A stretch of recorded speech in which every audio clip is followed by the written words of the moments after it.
The best piece of advice I've ever received. Let's check it out. My entire life so that I never have to be uncomfortable. And I have never been more miserable. I get my groceries delivered. I get my coffee delivered. I get my dinner delivered by a man on an e-bike, probably named Mamadou, while I sit on the couch and decide if the show I'm watching is good enough to keep watching. And my friends, A Temptation Island is not good enough to keep watching. My apartment is 72 degrees year round, and the last time I was hot, it was on purpose. It was a little morning sauna session. I take the elevator to the 3rd floor. I take a vitamin pill for sunlight. I even own a humidifier in my bedroom. I don't know why. They were on sale. And my reward for engineering all of this, for building the most frictionless life to have ever existed, is a low-grade, untreatable restlessness that I cannot name. It's like a kind of a static, the feeling that something is wrong when I pray for whoever gets in a relationship with this kind of person because they try to optimize everything and micromanage your whole life. Well, if it works for you, I guess it works for everyone else. nothing is. I'm fine. I'm functioning. I'm by all standards crushing it. But I am also somehow dying inside.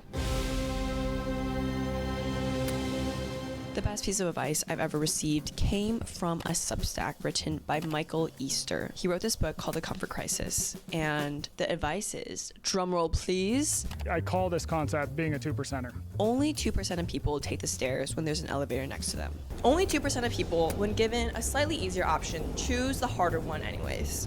Everyone else just flows. And to be clear, the 98% is basically all of us, all the time. But I think it's funny because everyone knows that taking the stairs is healthier for you. 3 minutes a week of stairs is associated with a 15% reduction in the risk of dying from heart disease, which works out to 25 seconds a day. The cost of becoming a measurably different, healthier person is mathematically less time than it takes for you to draft a text and overthink it and not send it. But I want you to stay with me here because it's not really about the stairs. Look beyond the stairs with me. The stairs is a metaphor. Have you ever tried to find the stairs in a normal building? They are hidden, or maybe I just choose not to look at them, but most of the time they are hidden. They are behind like a fire door with a tiny little sign that no one can read. The lighting is fluorescent. Usually it's dingy and disgusting in there. The walls are concrete, and it feels like your chances of getting murdered there increase 20%.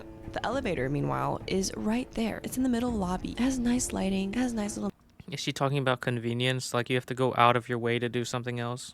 music, there's people, there might even be a mirror. You can check yourself out while heading up. But the architecture has decided for you, which is like the entire structure of modern life. Auto renew, auto reply, autopilot.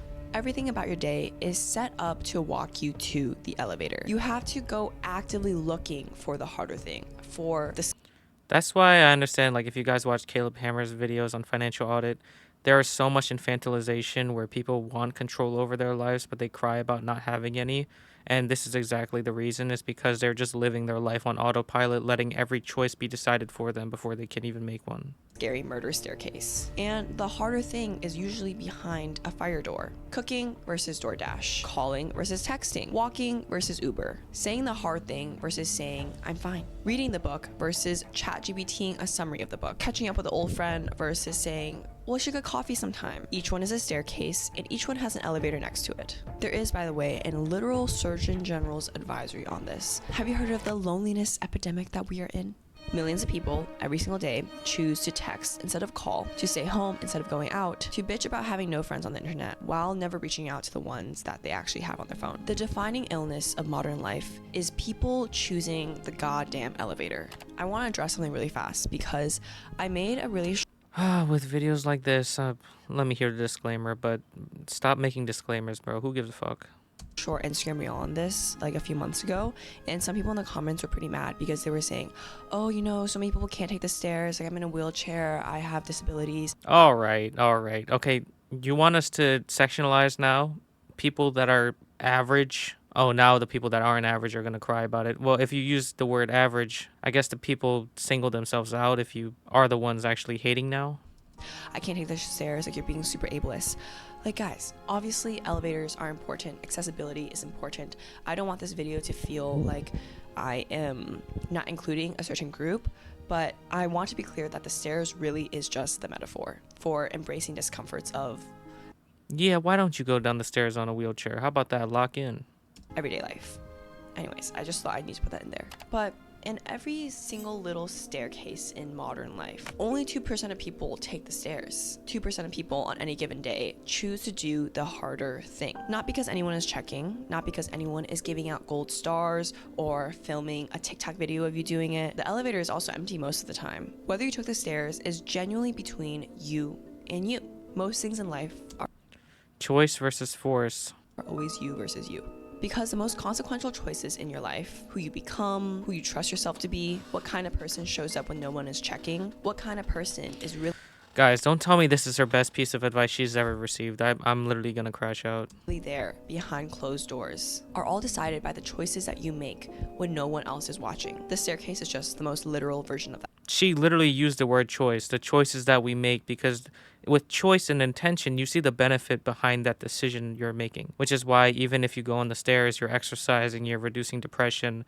But if you take convenience because, oh, you're forced to, society pressures you to because it's right in front of me. Like a convenience store, like I just want to eat something because my impulses are telling me I'm hungry and I want to eat these ultra processed foods. You're forcing yourself into a life that you don't want, that you're brainwashed into believing that you want, and then later on crying about it. Here's the underlying Lock in. argument, by the way. For roughly 99.996% of human history, life was deeply unpleasant. Our ancestors were cold, they were hungry, they were tired, they were on foot. Researchers estimate that they were on average 14 times more active than we are. Yep. Maybe even more now. We literally live in a Wall-E world. I walked 3,000 steps today. I don't think my ancestors walked 3,000 steps. I think They said they walk around 14 to 15 miles a day. We're cooked. walked freaking 30,000 steps. For 99.996% of our species' existence, discomfort was not a wellness practice. It was Tuesday. And then in the last 0.004%, we somehow engineered it all out. A great grandmother of yours, somewhere, killed a chicken so that the family could eat. You Did that just say the family could eat you? So that the family could eat you. Okay. It's like grandma, let's eat, or let's eat grandma without the comma. could eat. You DoorDash Thai food to your apartment. Scientists call this evolutionary mismatch, which is a nice Hey, the thing is, because we have convenience, how about we leverage that extra energy, hopefully quality energy that we have, and intentionally use that for something better in our lives, other than doom scrolling and crying about everything and hating everyone on the internet. way of saying we built a world that we're not designed to live in, and our nervous system We built a world that we can live in, but all the systems are broken, which is why everyone gets miserable, because they don't understand where to start. They're broken because we have more information to everything. Everyone can be great and has potential to be great.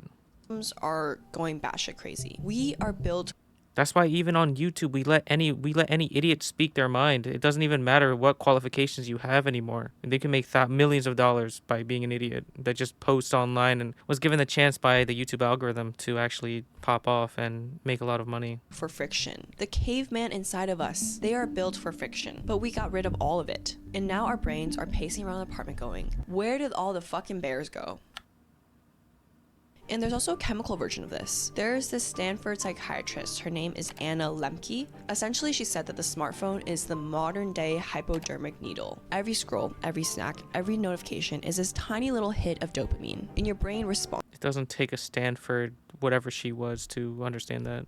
to all these tiny hits by lowering its baseline, which means your floor for what feels good has been silently dropping for years. The relentless pursuit of pleasure leads She's watching too much The Diary of the CEO. Can we lock in? Stop watching this podcast. to anhedonia, What's that mean? the inability to take joy in anything at all. The coffee tastes flat. The walk doesn't hit. You get bored of hanging out with your friends. This new conversation is Bored of hanging out with your friends? Maybe that's not the right friend group for you. boring 12 seconds in. Maybe you're the boring one. And the vacation that you saved up for just feels like a different room. You are not broken, my friend. Don't worry. You are just so overstimulated Stop the cap. that nothing unstimulating registers anymore. So, okay, the world made us soft little bitches. What do we do now? I want to talk about the self-improvement industrial complex. So, modern day self-improvement is really built around these big grand gestures. The New Year's resolution, 75 hard, summer body challenge, how to glow the fuck up. I made that. I made how to glow the fuck up. I contributed. She looks the same. Did she just get past puberty? Is that what's going on? to the self-improvement industrial complex, guys. Don't kill me. We love a plan, we love a protocol, but almost none of it works. See, depending on the study that you read, somewhere around 80% of New Year's resolutions are dead by February, which is pretty bad. And the funny thing is, we don't tolerate this in any other industry. Like, imagine if By February, I'm sorry I'm reacting to this late, but like people literally stop doing any New Year's resolution after a day or two. Because they need to align their resolutions like SMART goals, specific, measurable, attainable, realistic, and timely. If they don't do that, then there's literally no direction. There's no like feasibility to it. Like, how do you know if you're even going to reach that goal? Like, what can you objectively measure? Plus, I think everyone should use their birthday as a benchmark for where their New Year's resolution actually stands, and if that's something you still want to do the rest of the year. 12 months is a long time. You can change your mind every day. Every single day you might have a different goal in mind. But what is something you objectively want to do or accomplish that year? And use your birthday or halfway through the year to check up on that. just 80% of refrigerators broke in their second month, we would burn the company down. But for personal transformation, we just say, oh, I'll just do it next year. I'll try again next January. Same plan, same Pinterest board, same lie. And we keep doing it. What is the advice that she's received? I don't even understand this video anymore. She's randomly talking about New Year's resolutions and us not following anything. She does have like a social media-esque brain where everyone's always like, this is my year, and they don't do shit. And then the next year comes along and they think that's their year, and their year is always the next year. And so that next year comes, it's the next year. I'm actually talking about the next year of that next year. Because the act of announcing your transformation is a dopamine hit on its own. There's actually research on this. Somehow telling people your goals. Who are these people? Seems very shallow and common sense. But anyway, let's makes continue. you less likely to achieve them because your brain treats the announcement as if you actually done the thing. But essentially, you cash in the reward before doing the actual work. But that's what's beautiful about the staircase. There's no announcement. You're not gonna post on your freaking story and say, I'm gonna take the stairs from now on. There's no arc, there's no before and after. You just took the stairs. Today, once, you'll probably take them again tomorrow, and no. Is she just LARPing for this video? Does she actually take the stairs now or what? Like, if she takes the stairs every day now, like, I understand, I respect it. But if you were just doing it for this video just to prove a point, then this is LARPing, bro. Noticed. And here's a part I want to keep coming back to, which is, I believe, the whole game. Consistency over intensity. Not a single hard thing, not a 75-day torture session, a small chosen thing. Every day for years. I think big versions are goal shaped, right? They're like, I will lose 10 pounds by January. But small versions are identity. That is measurable, lose 10 pounds by January, but how? You need to be specific with it. All logic was thrown out the window after she had the disclaimer anyway, so. Shaped. I am the kind of person that takes the stairs. And the second one is like 1,000 times more durable because identity doesn't expire on a deadline. You can fail a goal, but you can't really fail at being a type of person. You can only stop being it, which you notice immediately because it's who you are. And how do you know who you are though? If you never looked within, you never understood what your strengths and weaknesses are. You've never understood the type of person you are, the type of person you're around, the type of people you're around. All of those things play a factor into your life, both internal and external factors. Listen, I want to do something here that I wish more people in this niche would do, because if I don't, I'll sound exactly like the genre that I'm trying to critique here. But I'm aware how this video sounds. There's like this whole genre of wellness content right now. Cold showers, 2%, breath work, 5 a.m. wake-ups. And most of this wellness content is being sold by men with podcasts to people who do not have the time nor bandwidth to optimize anything. And when this content gets to some people who are burnt out, stretched thin, depressed, anxious, it can sound like I'm just telling you, have you tried harder? Have you tried harder to not be... That's the Asian mindset. Depressed, which obviously is not the take that I'm trying to go for. So she's constantly overthinking, clearly, because they're like even all the disclaimers, and now she's bringing up other, like, you don't have to bring up other types of content in this area. The whole niche is cooked. Even your video is cooking the scenes, but whatever, who even cares, man? Whatever makes money online. I want to be clear. I don't think depression is a discipline problem. I'm not even saying anxiety is something that you can climb your way out of. The staircase... Everyone will always have anxiety. It's how we deal with it. Is not a treatment. It's not even really a recommendation. I just want to bring this to your attention. It's a noticing. But if you're in like this type of place... So basically your one advice you were LARPing about it and you actually don't follow it. Best advice you've ever received. Okay, man. That's clickbait, and I'd unsubscribe if I was subscribed. Where listening to this makes you feel like shit, click off of it immediately, ignore me, go talk to someone that can actually help you. The staircase will be there in 6 months. Don't worry. But for That's such blanket advice too. People in this space do not understand. If you look for someone who specializes in that and you don't even trust the society that you live in, how do you even trust the infrastructure of psychiatrists or counseling or therapy in the first place? That makes no sense. You don't trust them in the first place. They're the ones that gave you all this anxiety and depression from external factors. And now you're going back to them spending money for counseling sessions just to make yourself feel better. I think we're losing the plot here. You are literally giving the same advice that self-improvement channels will give, which is just go to therapy then. Make sure you're fine. Make sure you're okay before you come here then. You're assuming that I have a problem in the first place, that I need to go over there and take care of myself first before I come over to and listen to this video. And like I said, you don't even follow the staircase metaphor, and that didn't really tell me much other than choice versus force and trying to avoid convenience as much as I can. This video is so shallow. Like,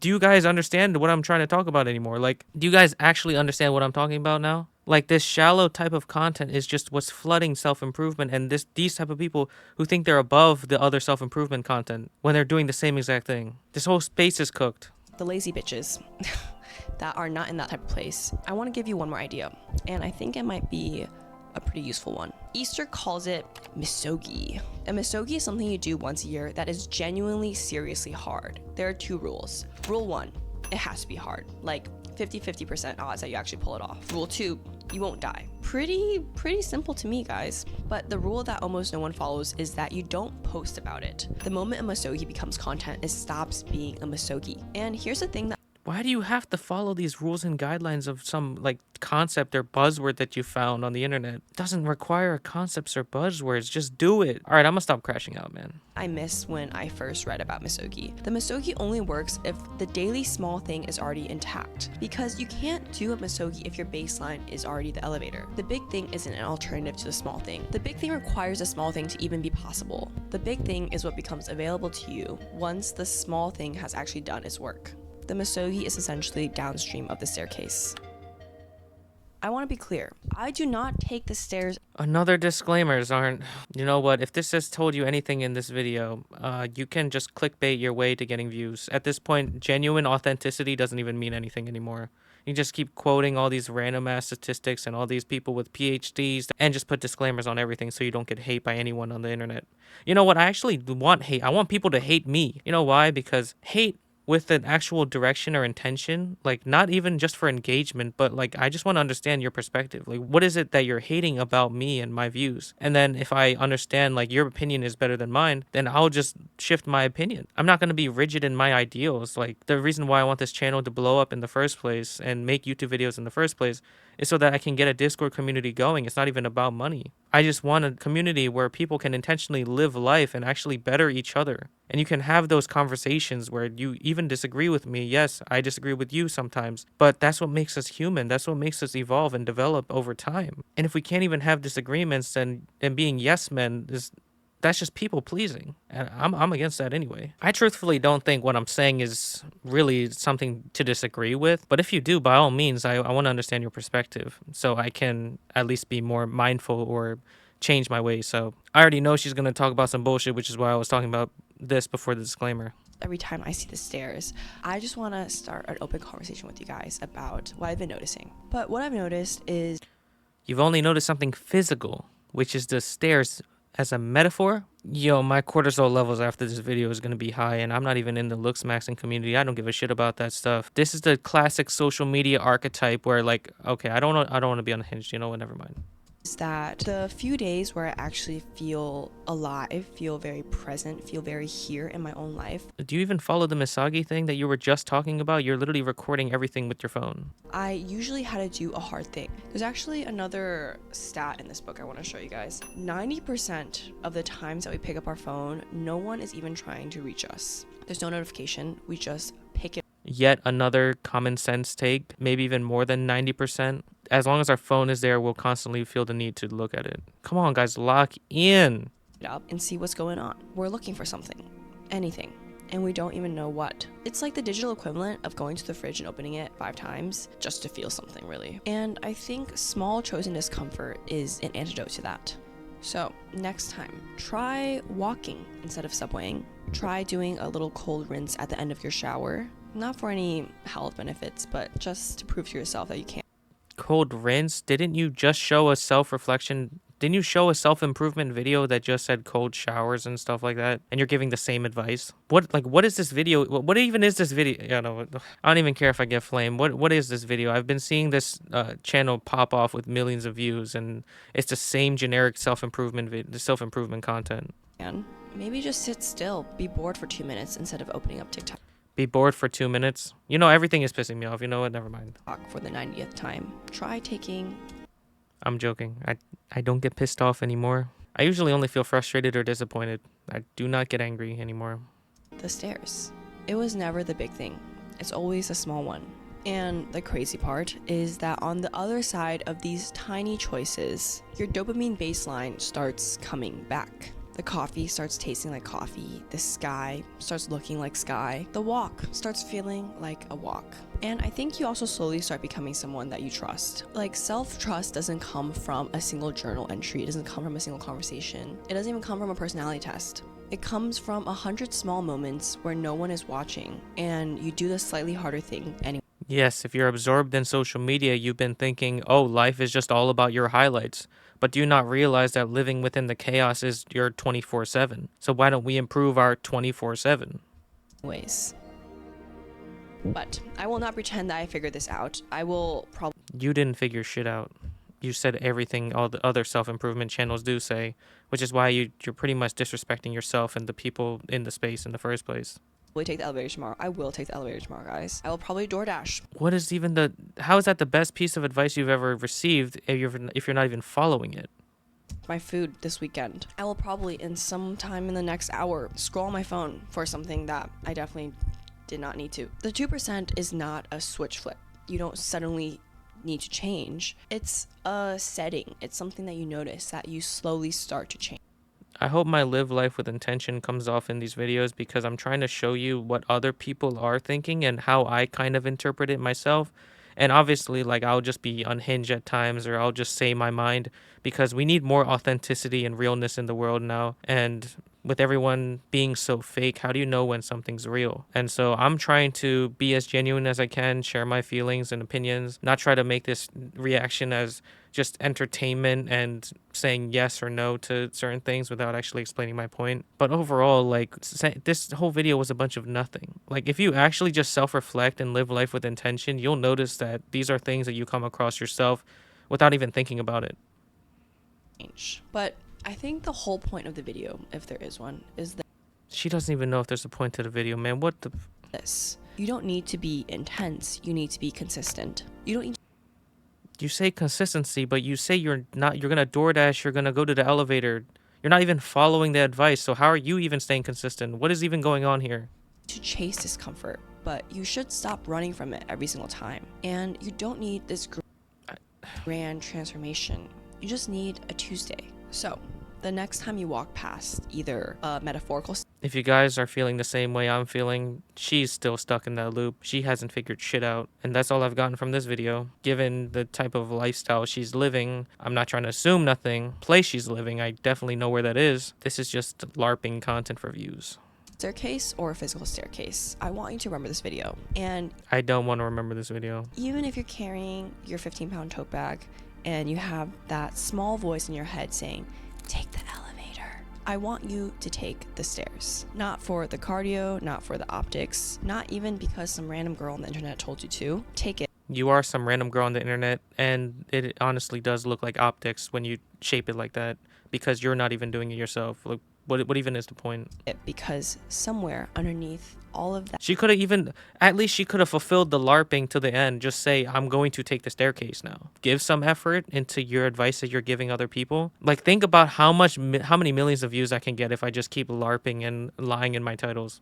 that dopamine TikTok 6-7ified you, there's still a version of you that was built for friction, and they are so tired of being kept inside. Overall, this is one of the worst videos I've ever watched on this channel, and I've watched some videos that were pretty bad that I didn't even post them on my reactions. So, original videos in the description below. Thank you all for watching. I'll see you on the next one. Peace. If you want a place to reflect, ask questions, share ideas, or talk with people who are trying to live their life intentionally, you can join my Discord server in the description below.